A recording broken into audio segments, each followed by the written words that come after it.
What's good, YouTube? It's too cold outside for me to do my usual intro and give you an idea of where the space where I'm at today. But I am here with Miss Erin. She's also a barber, if you hadn't noticed. But yeah, we're gonna do an interview. Hopefully, we get some good information, and she can tell you her perspective on the industry. So the reason I do this, I try to give spotlight to people in the spaces that they work, and try to get, you know, their point of view of where they started, how the industry is going, and what they think about it. So if you could just tell the people a little bit about yourself and where you got your start. Okay. So my name is Erin. Here in Georgia, been here for 1.5 years. I have had my barber license for 7 years. So I've had my barber instructor license though for going on 3. Okay. So, but I had been teaching even before I even got a barber license, just because like I'd be in the classroom and I was so into color, like the teacher would be like, hey, well, do you want to teach the color class today? And I'm like, yeah. So I also do a lot of stuff. I do waxing. I have a certification in that, microblading. I make hair products, all natural hair products. And I also private label for people like if they want their own. I also do teeth whitening and tooth gems. So if you see stuff on my teeth, that's what that is.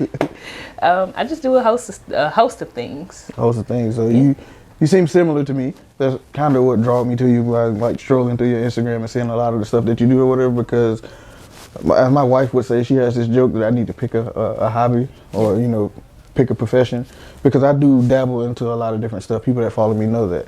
But along the lines of that, as an instructor and somebody that teaches in this profession, like what, other than you always having a knack to do it, like what keeps you motivated and what keeps you going as far as an instructor? Because it's not about the money. Yeah, no, it's not. Because if it was about the money, I would have been gone a long time ago. But I just love to educate and help our upcoming professionals.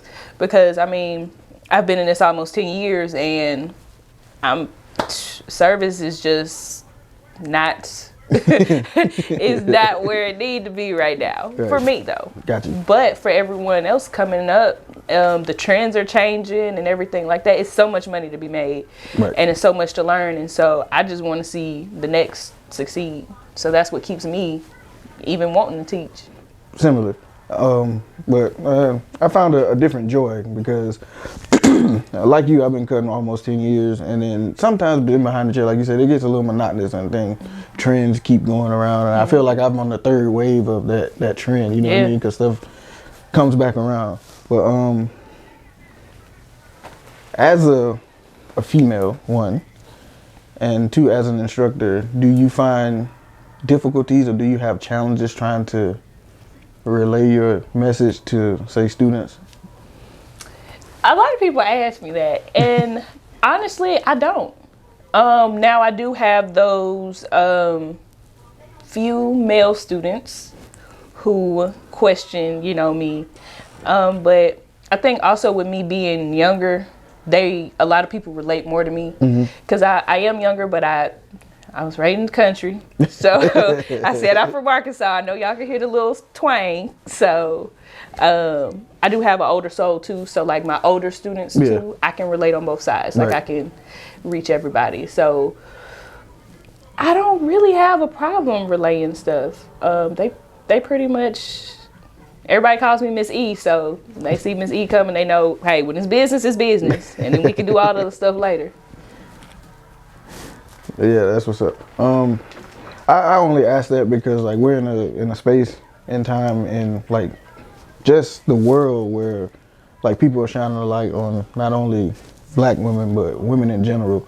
And I've always been a supporter of any woman who wanted to pick up clippers and, you know, get behind the chair. I actually encourage it because it's a lot of things I don't want to say that like y'all can get away with, but like it's, to me, the door is like wide open because you can be free to be yourself or whatever, but within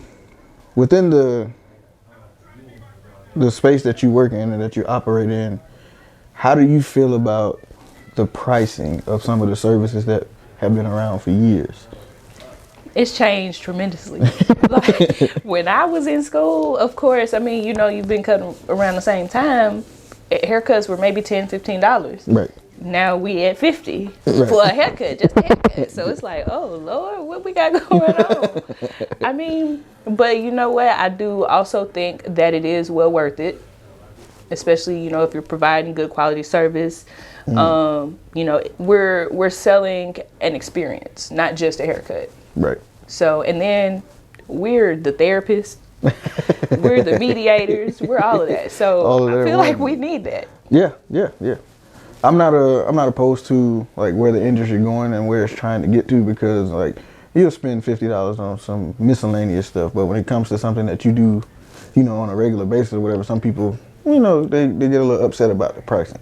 But as an instructor, I also tell new barbers and barber students, you have to charge what you feel you're worth, right? Exactly. So I don't think it's fair for you to be out here charging $50 and you just got your license last week. Like it just doesn't add up. Like you said, you're paying for the experience.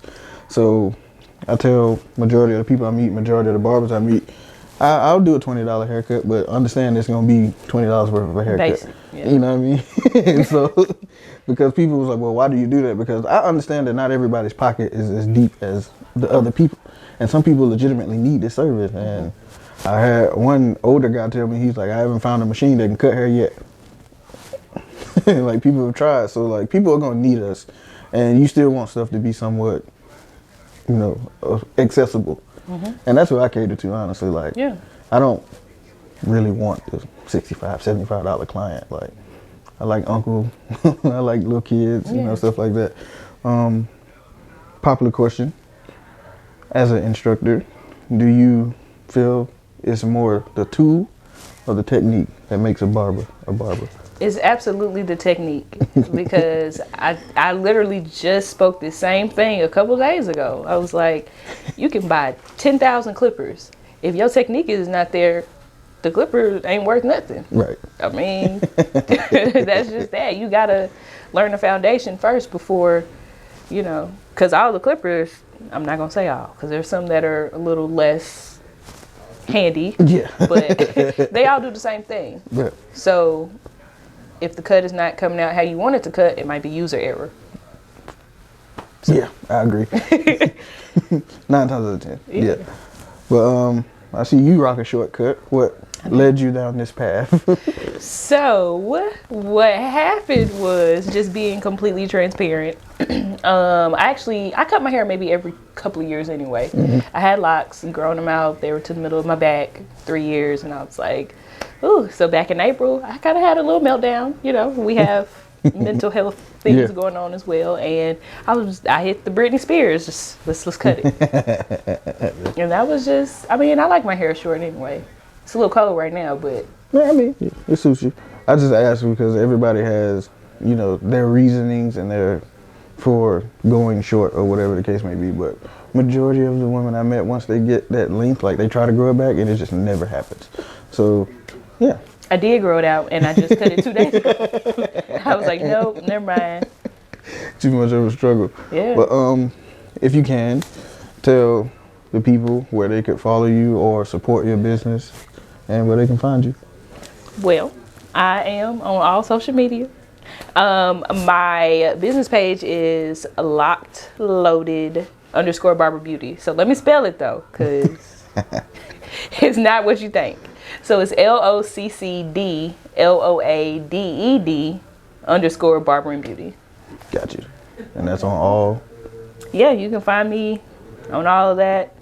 You know, and then even for like the upcoming people, I always tell other people's students, like, if y'all want to contact me, hit me up.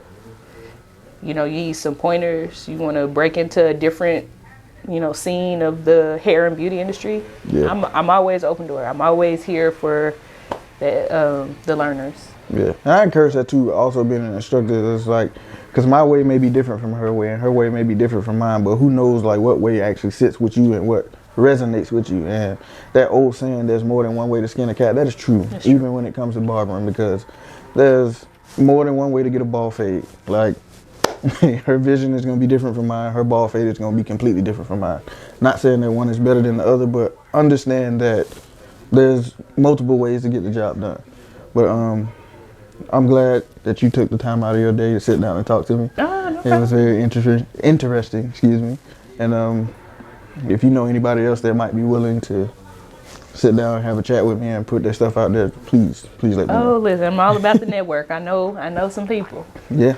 And if I can, I would love to visit like your place of work, your institution, and talk to some Yeah. of your students too. Of 'cause- course, listen. They need all the help they can get, and not even just with the education side of it. You know, we all deal with other stuff outside of that, Yeah. and sometimes even in school, you know, we let that bring us down. You know, you got to make money. School's not bringing you money. You know, things like that. So I try to uplift, bring in speakers that can talk, you know, to them and relate and give Yeah. them some motivation to keep going because. Yeah, definitely. I mean, especially as high as tuition is now, you better stay in it. Because You 22K is a lot. Yeah, So- that's a lot. But like I tell people, I had an argument with somebody. They came to Gwinnett Tech, and they was like, "Man, I could have went to a private school and got out faster." I was like, "Yeah, you probably could have, but I don't think you would have got what you're gonna get from Yeah. coming here and investing into the right places." Like, not knocking any other private school or any other school or whatever, but I'm a firm believer of confidence and then understanding that what I have to offer to you is probably a little bit better than what you're gonna get Absolutely. in those, fast track programs. Like, Absolutely. And I say the same thing about, because out here in Georgia, they do the apprenticeship. yeah, And, you know, some people are like, well, Missy, I'm going to just do apprentice. And I'm like, okay, but find a shop who will help you. Because the majority of state board is sanitation. all of And it. they're not going to teach you that in the shop. They're really not. They're not going to teach you, you know, they may teach you how to cut. They're not going to teach you to shave. They're not going to teach you the facial. They're not going But to. So that's my it. my angle on apprenticeship is do what suits your situation. Yeah. You know, if you're in a situation to where you need, quote unquote, a 9 to 5, and you need a job, and this is your only way of providing, then yeah, do an apprenticeship because a 1.5 year program might not be for you because you need to get to where you need to go. But understand that you have to do your own. You have to do it. You have to do your own research and understand who you are apprenticing under. Like, and I offer an apprenticeship program in the shop that I work at too, but I'm a firm believer too. I'm not gonna put more into it than you're willing to put in it. Exactly. All I ask these people to do was submit the application, pay for your apprentice license. I'll, take care of the rest. We'll go from there. Some people couldn't even do that. Like, if you're not willing to take this serious, Yeah. like, you don't have the dedication. And so, And I had some people ask me to apprentice, and I'm like, listen, I will help you, but I gotta see that you want it too, right. because it's gonna be a two-way street. Because for me, I always tell students, listen, I got 100% pass rate. Don't go up there embarrassing me. So, Mine is not 100%, but it's in the 90s. And then Yeah. the ones that didn't pass, that's because they didn't do their due diligence and they didn't take it Exactly. serious. What I also believe is, like, going through that 1.5 years, it teaches you discipline. It teaches you how to weather the first year of becoming a barber because you have to Yes. be able to sit in one spot even when you're not, working. patient.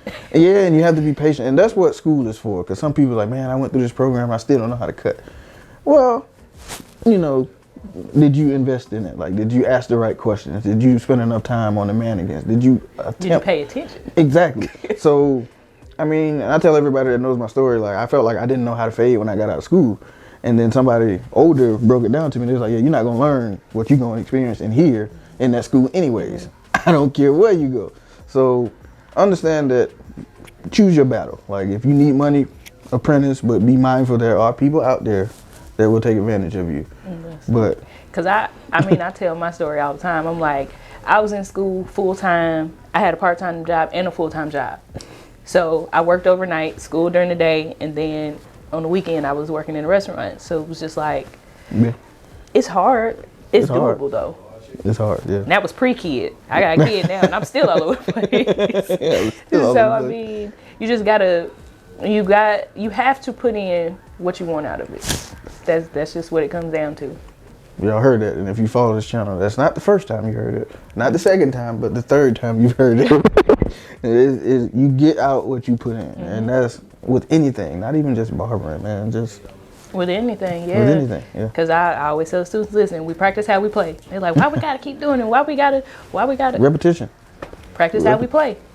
Repetition. Practice poor, you play poor. Yo, man, I don't want to hear that. That's taking me back to the college days. Woo. Yeah, they already know. They know I'm like, if it seems like I'm hard on you, you know, it's because I want you to win. Oh yeah. That's it. Like, you know, I'm not gonna sugarcoat it. They already know. I'm gonna say whatever is on my mind. I'm gonna let you know that you're messing up, but I'm also trying to help you get back in focus. So. Also, if you're watching this and you plan on going to a school, I work at Gwinnett Tech. It's in Lawrenceville. I'm at Health and Style. I'm floating between two campuses right now. So right now I'm in Kennesaw, and hopefully soon I'll be back in Buckhead. Cool. But yeah, appreciate y'all for watching, and follow her on all her social medias. Yeah. Support her and me as well. Absolutely. That's it.